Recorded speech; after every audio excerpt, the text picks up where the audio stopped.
Nagtanong nga sa akin si Mikal kung ano daw yung mga ginagawa naming kababalaghan dito sa Cebu kasama yung aking pamilya. Sagot ko naman siya na ano pa ba yung dapat namin gawin? Of course, kumain, maligo, matulog, at maghintay kami kung kailan ka babalik. Budget din kasi ako sa perang binigay na budget ni Mikal sa akin. Kaya ayokong magala-gala kami ng to the highest level tapos napakamahal yung transportation. Pero naman guys, na yung aking mga senior citizen ay na makamahinang maglakad. Kaya kailangan ko talagang kumuha ng malaking taxi. Ito na nga yung nangyari. Sabi nga niya sa akin kung maubusan daw ako ay magsabi lang. O diba sana all my sponsor. Nag-insist talaga siya na igala ko sila ni Mamang kung saan yung may magagandang tanawin. So ito na nga guys at pupunta na tayo sa Tops. Dahil isa ito sa napaka-famous na attraction dito sa Cebu. Of course, naalala ko na naman dati dito kami nag-det-det. Sana all. So of course, before kayo maka-enter sa Tops ay merong entrance fee tag 100 per head. Nung din kasi yung aking kapatid na silang Gian kung nakapunta na ba ako dito sa Tops. Abay, maraming beses na kasi dito ako nagbiga-biga. Charis. Ala ko tuloy yung mga kilig moments ko dati. Sana all kinikilig. Dito kasi kami nagde-det-det sa aking kasyotaan. Syatuan marami yor. Kung kayo ay may plano nagagala dito sa Tops, ay mas mabuti talaga guys na gabi kayo dito pupunta. And makikita mo talaga na napakaganda ng Cebu, especially yung city lights. OMG, napaka-amazing. Alala ko pa nga dati na every time na mag-det-det kami ng ating syutaka ay gabi talaga kami pumupunta kasi napakaganda ng tanawin at makikita mo talaga yung beauty of city lights. Of course, yung hangin ay napakalamig kasi nga nandito tayo sa Tops. Hindi mo talaga maiiwasang magyakapsul. Kaya kung ikaw ay single at papunta ka sa Tops, magdala ka na lang ng jacket na pinakamakapal. Wait nga lang, kung hindi kayo nakapunta ngayon sa Tops ay nagko-construct pa sila. Marami silang kino-construct kaya napakaingay pa dito. Kung akin na mamang at papang at tumingin-tingin muna sila sa mga magagandang tarawin dito sa Cebu kasi baka next time ay matagal-tagal na naman tayong makabalik. Of course, dahil yung aking mga lolo at lola ay senior citizen na guys, hindi kami nag 1 hour dito, half hour lang at bumalik kami agad. Kaya diba, alam nyo naman na napakainit dito sa Pilipinas, naiinita na yung mga senior. Kaya heto na at babalik na kami, nagpicture-picture lang kami doon. Kung nagtatanong kayo kung magkano yung aming bayad dito sa aming taxi driver, so 1,000 lang yung aking ibabayad sa kanya if one way lang. But nagsabi ako sa kanya na magpahintay na lang kami para wala nang hassle ba sa amin. Karami kasi namin, tapos meron pa kaming 2 edek na dala, kaya pinaintay ko na lang siya at bibigyan ko siya ng 2,000 pesos. Baka nga namin sa Tops ay sabi ni kuya driver sa akin na bakit ang bilis lang daw namin sa Tops. Sabi ko nga sa kanya na wag kang mag-alala kuya, doon kami matatagal sa pagkain. Nga, hindi pwedeng may gala tapos walang kain-kain. Alam nyo naman yung mga senior natin na lagi na lang nagugutom. Gutom na bitaw kami guys, kaya nag-stop muna kami dito sa Busay. Core shout out na naman sa ating mga followers na na-meet ko dyan sa Tops. Ala ko nga nung last kain ko dito sa Balay Busay ay kasama ko si Mikal nung first met namin last 2018. Ako talaga to binalikan kasi nga masarap talaga yung kanilang pagkain dito guys, as in first time ko nakakain dito ng napakasarap na pagkain. First, habang kumakain ka ay napakaganda ng iyong matatanaw. O diba? Sana all na lang joy. Upo at pag-upo pa nga lang namin ay binigyan na kami ng mga menu ni kuya. Of course marami dahil marami din kami. And first time nila ni Mamang makakita ng mga ganitong menu na maraming choices sa pagkain. Hindi lang naman nilang sinasabi sa akin na gusto lang nilang kumain ng sabaw, kahit ano, basta may sabaw. Order nga ako para sa ating inumin ng watermelon juice kasi kami ay uhaw na uhaw kasi napakainit talaga doon sa Tops. And of course, for the kain ang mga person, nag-order ako ng puchero ata yan kung hindi ko nakalimutan. And then, merong rice of course. And then, chicken for everyone. Meron pa yung favorito ko, ayan, pinakbit. And ayan ba, anong pangalan yan? Yung malaki-laki at mataas-taas. Well, nag-order din si Marge ng shake. Nag-order din ako ng shake. Hindi ako magpapatalo, no?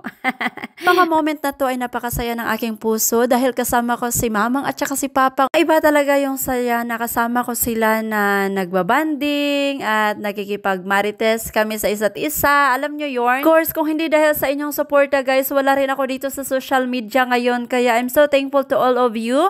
Maghintay-hintay lang kayo dahil magpapagames na naman tayo soon. Hindi nga pala after ng Tops na gala natin ay alumni ng Sisters of Mary. At ito na nga guys, nandito kami sa Minglanilla, Boys Town. Nagtatanong kayo kung sino tong babaeng naka-black na lagi kong kasama sa video na nandito ako sa Cebu. Siya yung aking dormmate from Sisters of Mary 21st batch, St. Hilda family. Ito namang naka-green ay si Rose pala ito kung nagtatanong kayo. And then heto na nga, before ka makapasok talaga ay magre-register ka pa dahil hindi kami naka-online registration. Tapos nga naming nag-register, may bayad pala na 150 pesos per head, and then ito na nga papunta na kami sa gym dahil mag-a-attend kami ng mass. In Boys Town and Girls Town together here in Minglanilla, Cebu dahil dito kami mag-held ng death anniversary din ng aming founder na si Father Al. I'm so happy dahil na-timingan talaga yung aming bakasyones. Nandito rin ako sa Cebu at yung alumni namin. Excited nga ako na makita yung aking mga dormmate, batchmates, and friends here in Sisters of Mary. And then ito pala si ate yung isa sa aming followers. Kakaamis nga guys kasi kahit nandito ako sa loob ng aming campus ay dinodomog pa rin ako ng ating mga followers. O diba? Sana all pilingon.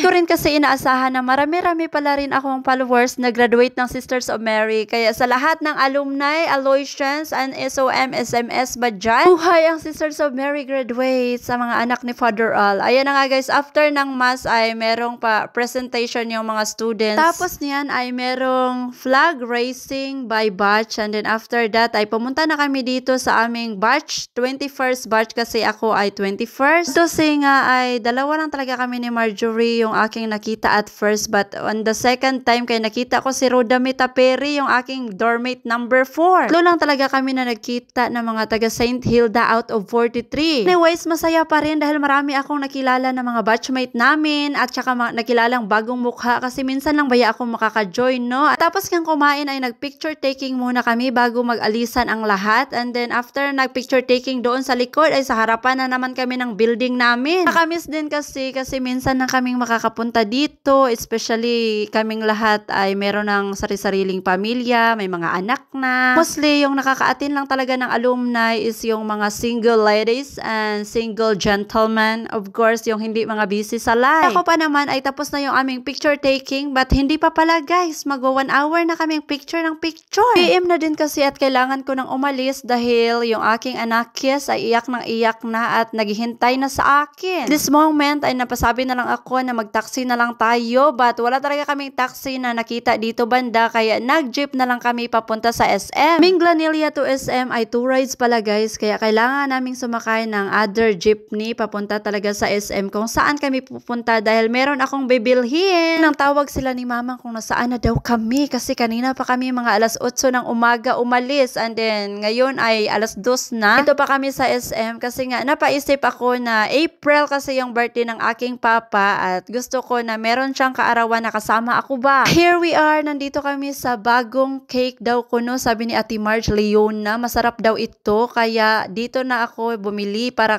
sa cake ni papa. Iba kung dati ay Red Ribbon or Goldilocks or ano pa ba yung mga cake na brand, but ito kasi yung bago kaya i-try din natin. Tapos nga naming bumili ay umalis na din kami at hindi ko pala nasabi sa inyo na bibili din sana ako ng gold para kay Mother dahil ngayon ay na-sale nga pala ngayon dito sa SM. Kaya gusto ko talagang mabilhan si Mother ngayon. Sad to say, wala kasi akong card like ID card ba kaya hindi ko siya nabilhan. Kaya heto na, nandito na kami sa room ni Marge at prepare na namin yung mga dapat i-prepare para kaalam-alam sila ni Papang na nandito na pala kami sa room. Tawag sila ng tawag. Ang sabi ko lang ay nandun pa kami sa labas. Hindi nila alam na isa-surprise ko pala si Papang sa kanyang 75th birthday. Ayun na nga, kakarating lang namin ni Ate Marge.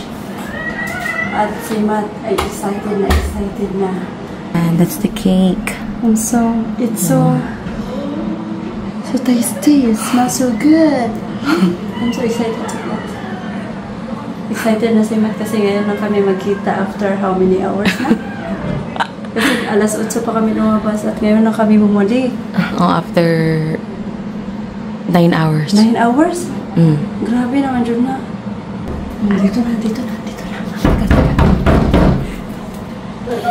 Happy birthday. Asan na si Papa? Ate yun. Happy birthday. Happy birthday. Wala pa gani na birthday yan. Nakupog na siya. Ang tagpod, mga binayran. Happy birthday. Happy birthday. Happy birthday. Walay candle. Imaginary. Ho, blow your candle. Happy birthday. Panganta mo yun. Ang kanang wala na ikanta mo ikaw ha. Happy birthday to you. Happy birthday to you. Happy birthday. Happy birthday. Ah. Imagination.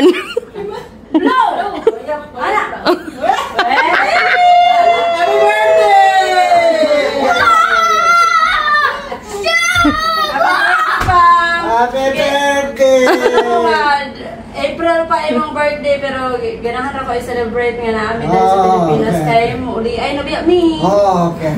Okay, okay. Hubog na ka. Way na Ano ka sayo-sayo na mga pagsunod diri. Tanduay na. Ada picturean sa nato si Papang diri. Ano, video din eh. Lili. Hello, hello. Ay. Pare ganang sito ganang katong mga kutsara ganda. Dito. Nawa na. Yay! Hala, bantay lang anak tiyo. Ikaw na ba? Kana open nga plug G ba? Gani ka delikado na. Lagi, magkirig-kirig ta na. Ito, muli ako pinabangtayan. Magdami. Kiss Lolo, si happy birthday Lolo. Happy birthday. Ah, upaw. Ang hubon may gikisan. Birthday pa. Kiss birthday. Happy birthday. Asus. Happy birthday. Happy birthday. Samsan, nayayay ka na pa. Para pa rin na birthday niya. Ina, happy birthday mo, sweetheart. Hag na yun. Birthday niya. 25 birthday na, pwede papa. Alasan ako. Oh.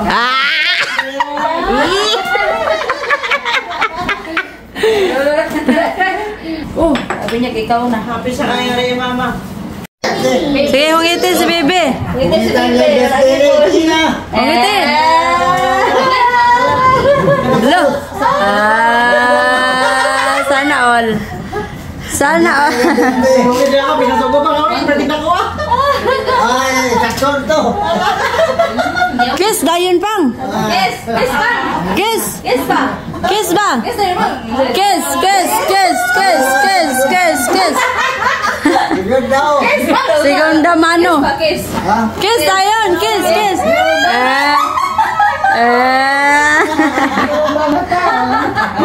Mas nila teman bisag tiguang na kuan ra Japon. Ben, unsa na sila dire? Wow! Happy birthday!